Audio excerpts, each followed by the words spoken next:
কেন্দ্রীয় সরকারের নির্দেশে, কেন্দ্রের পার্টির নির্দেশে আমি কয়েকজনের হাতে পতাকা তুলে দিয়েছিলাম। বিস্তারিত বলবার প্রয়োজন নেই। ডক্টর শ্যামাপ্রসাদ মুখার্জি শিক্ষা দিয়ে গেছেন, নেতার থেকে দল বড়, দলের থেকে দেশ বড়। দেশের প্রয়োজনে কিছু করতে হয়। আমাকে কেউ কেউ তাতে এত ক্ষুব্ধ হয়েছেন, মানে তৃণমূলের উপরে ঘৃণা কোন পর্যায়ে পৌঁছেছে যে আগের দিন পর্যন্ত আমার যারা সুখ্যাতি করছিলেন, পরের দিন আমার গলায় জুতোর মালা পরিয়ে দিয়ে সেটাও কেউ ভাইরাল করে দিল। যিনি করেছেন, ভালো কাজ করেছেন, সুন্দর কাজ করেছেন, কিন্তু এই ধরনের কাজের মধ্যেও নিপুণতা চাই। জুতোগুলো দেখলাম সব নতুন, সাধারণত ছেঁড়া জুতোর মালা পরাতে হয়, তো নতুন জুতোর মালা পরিয়ে দিয়েছেন।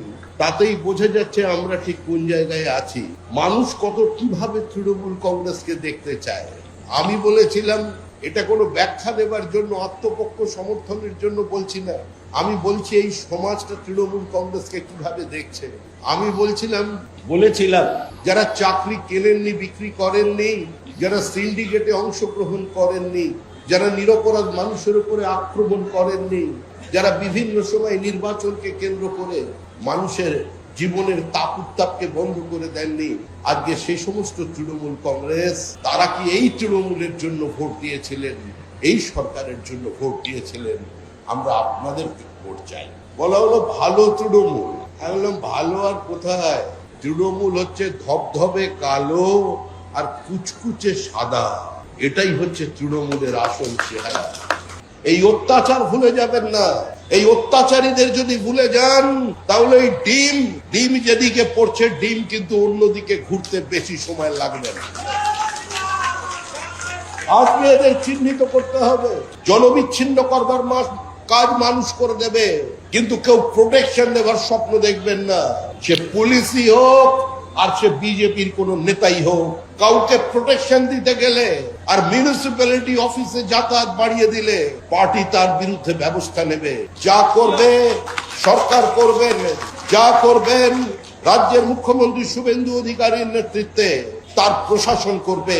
পার্টির কাজ রাজ্য সরকারের কর্মসূচিকে মানুষের সামনে পৌঁছে দেওয়া, পার্টির কাজ জনভিত্তি তৈরি করা, পার্টির কাজ জনসম্পর্কের মধ্যে একটা নির্দিষ্ট উষ্ণতা স্পর্শ দেওয়া। এর বাইরে পার্টির কোনো কাজ নেই। আপনারা শুনলেন শ্রমিক ভট্টাচার্যের বক্তব্য। এটা একেবারেই সঠিক যে বিজেপি তৃণমূলের 3জন রাজ্যসভার সাংসদকে দলে নিয়েছে, তাদেরকে আবার নমিনেশন দিয়ে বিজেপি রাজ্যসভায় পাঠিয়েছে। কিন্তু এই সিদ্ধান্তে বিজেপির যারা সাধারণ কার্যকর্তা রয়েছে, কর্মী সমর্থক রয়েছে, তারা কষ্ট পেয়েছে, তারা আঘাত পেয়েছে, তাদের খারাপ লেগেছে। যারা দিনের পর দিন ধরে তৃণমূলের দ্বারা অত্যাচারিত হয়েছে, তৃণমূলের অত্যাচারে বাড়ি ছাড়া হয়েছিল, তৃণমূলের হাতে মার খেয়েছে, আক্রান্ত হয়েছে, বারবার আক্রান্ত হয়েছে, তৃণমূল নেতাদের মিথ্যে মামলায় জেল খেটেছে, তারা এই সিদ্ধান্তে, দলের এই সিদ্ধান্তে কষ্ট পেয়েছে, আঘাত পেয়েছে। কিন্তু আঘাত পেলেও দেশের স্বার্থে তারা এই সিদ্ধান্তকে মেনেও নিয়েছে। বুকে পাথর চাপা দিয়ে তারা এই সিদ্ধান্তকে মেনে নিয়েছে। আর এটা তো শ্রমিক ভট্টাচার্য বললেনই, কেন্দ্র সরকারের সিদ্ধান্ত, মানে কেন্দ্রীয় নেতৃত্বের সিদ্ধান্ত, সরকারের নয়। বিজেপির যারা কেন্দ্রীয় নেতা রয়েছেন তাদের সিদ্ধান্ত রাজ্যের নেতারা মানতে বাধ্য। শ্রমিক ভট্টাচার্য কেন্দ্রের কথা মতো এই কাজটা করেছে, তো এখানে রাজ্যের নেতাদেরকেও দোষারোপ করে লাভ নেই। কিন্তু যে বিষয়টা নিয়ে শ্রমিক ভট্টাচার্য পরে কথা বললেন, যে তৃণমূলের লোকাল নেতাদেরকে, চুনোপুটি নেতাদেরকেও বিজেপির নেতারা বগলতলায় নিয়ে ঘুরছে। আমি এই বিষয়টা নিয়ে কালকেও একটা ভিডিও বানিয়েছিলাম, কালকেও এই বিষয়টা নিয়ে কথা বলেছিলাম। আপনারাও সবাই জানেন বিভিন্ন জেলাতে এটাই চলছে। মণ্ডল থেকে শুরু করে জেলা স্তরে তৃণমূল নেতাদের সঙ্গে সেটিং চলছে। অনেক জায়গাতেই তৃণমূল নেতাদেরকে সাংগঠনিক মিটিংয়ে, বিজেপির যে সাংগঠনিক মিটিং হয় সেই মিটিংয়েও ডাকা হচ্ছে, যেখানে বিজেপি সাধারণ কর্মী সমর্থক যারা এত বছর ধরে সংগ্রাম করে এই দলটাকে আজকে ক্ষমতায় এনেছে, তারা ডাক পাচ্ছে না। যারা এতদিন অত্যাচারিত হয়েছে, মার খেয়েছে, যারা শাসকের হাতে আক্রান্ত হয়েছে, তারা আজকে এই মিটিংয়ে ডাক পাচ্ছে না। তাদেরকে নিয়ে বিজেপি নেতারা ঘুরছে না, তাদেরকে গুরুত্ব দিচ্ছে না। তাদের মনে আজকে কি পরিমাণে কষ্ট রয়েছে এটা হয়তো শ্রমিক ভট্টাচার্য বুঝতে পারছেন, আশা করি বুঝতে পারছেন। বোঝার তো কথা, তিনি রাজ্য সভাপতি, যেহেতু আজকে রাজ্য সভাপতি যখন এই কথাগুলো বলছেন, নিশ্চয়ই তার কাছে তথ্য প্রমাণ রয়েছে, তার কাছে রিপোর্ট রয়েছে, তথ্য প্রমাণের ভিত্তিতেই তিনি এই কথাগুলো বলছেন। এটা তো খুব গুরুতর বিষয়। বিজেপিকে যদি তৃণমূলীকরণ হওয়া থেকে আটকাতে হয়, তাহলে সবার আগে তৃণমূল নেতাদেরকে আটকাতে হবে। ওরা তো সুযোগ খুঁজে বেড়াচ্ছে, ওরা তো সুযোগের অপেক্ষায় আছে, সুযোগ পেলেই ওরা ঢুকে পড়বে, ওরা সব সময় ক্ষমতায় থাকা রাজনৈতিক দলের সঙ্গে চলতে ভালোবাসে। ওদের কোনো আদর্শ নেই, ওদের কোনো নীতি নেই। ওদের একটাই নীতি, সেটা হচ্ছে মাল কামাবো, তোলাবাজি করব, সুবিধা নেব। ক্ষমতায় যেই রাজনৈতিক দল থাকবে, যখন সিপিএম ছিল তারা সিপিএমকে সমর্থন দিত, সিপিএমের পাশে থাকতো। যখন তৃণমূল ক্ষমতায় আসলো তারা তৃণমূল করতো। আজকে বিজেপি যখন ক্ষমতায় এসছে, এটা সবাই বিজেপি হয়ে গেছে। এরাই নির্বাচনের আগের দিন পর্যন্ত, ফল ঘোষণার আগের দিন পর্যন্ত বিজেপিকে গালাগালি করত।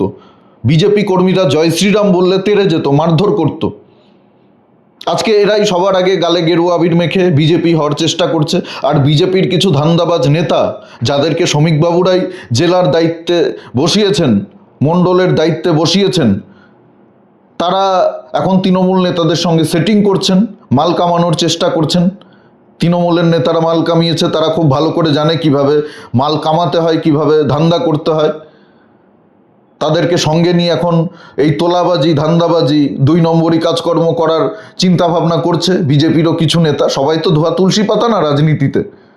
একটা এত বড় রাজনৈতিক দলে সবাই যে সৎ মানুষ, ভালো মানুষ, সৎ উদ্দেশ্য নিয়ে রাজনীতি করছে, এটা তো কেউ বলতে পারবে না। এটা শ্রমিক ভট্টাচার্যও বলতে পারবে না, এটা নরেন্দ্র মোদীও বলতে পারবে না, অমিত শাহও বলতে পারবে না। এত বড় রাজনৈতিক দলে অনেকেই আসে, কিন্তু কাদেরকে দায়িত্ব দেওয়া হচ্ছে, আমি কালকেও এই কথাটা বলেছি, এটা সবথেকে গুরুত্বপূর্ণ বিষয়।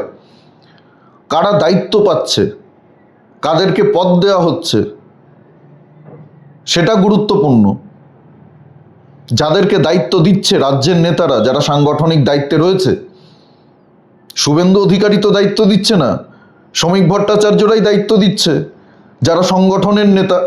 শুভেন্দু অধিকারী তো বিজেপি সংগঠনের নেতা না, তিনি মুখ্যমন্ত্রী। আগে ছিলেন বিরোধী দলনেতা, এখন হয়েছেন মুখ্যমন্ত্রী রাজ্যের। তিনি প্রশাসন সামলাচ্ছেন, তিনি সরকার সামলাচ্ছেন, আইন ব্যবস্থা সামলাচ্ছেন। কিন্তু দলটা যারা সামলাচ্ছেন, দলের নীতি নির্ধারক যারা রয়েছেন এই রাজ্যে, তারাই তো এই নেতাদেরকে প্রশ্রয় দিচ্ছেন, আশ্রয় দিচ্ছেন। যে বেশি তেল দিচ্ছে, যে বেশি তেল মারতে পারছে, যে বেশি চাটতে পারছে, তাকেই দায়িত্ব দেওয়া হচ্ছে, তাকেই পদ দেওয়া হচ্ছে। আর তারপরে দুর্নীতি শুরু হয়ে যাচ্ছে। আজকে শ্রমিক ভট্টাচার্যকে প্রকাশ্যে এই কথাগুলো বলতে হচ্ছে। এগুলো তো প্রকাশ্যে বলার বিষয় নয়, এগুলো তো দলের ভেতরে আলোচনা হবে। কে কি করছে সেই নিয়ে দল সিদ্ধান্ত নেবে আলোচনা করে। আজকে প্রকাশ্যে বলতে হচ্ছে, তার মানে বিষয়টা অবশ্যই গুরুতর, এবং গুরুত্ব দিয়েই দেখতে হবে রাজ্য নেতৃত্বকে।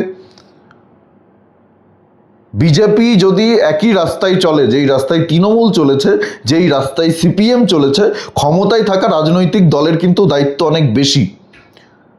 তাদেরকে অনেক সচেতন হয়ে কাজ করতে হয়, অনেক সচেতন হয়ে, অনেক কিছু মাথায় রেখে তাদেরকে সিদ্ধান্ত নিতে হয়।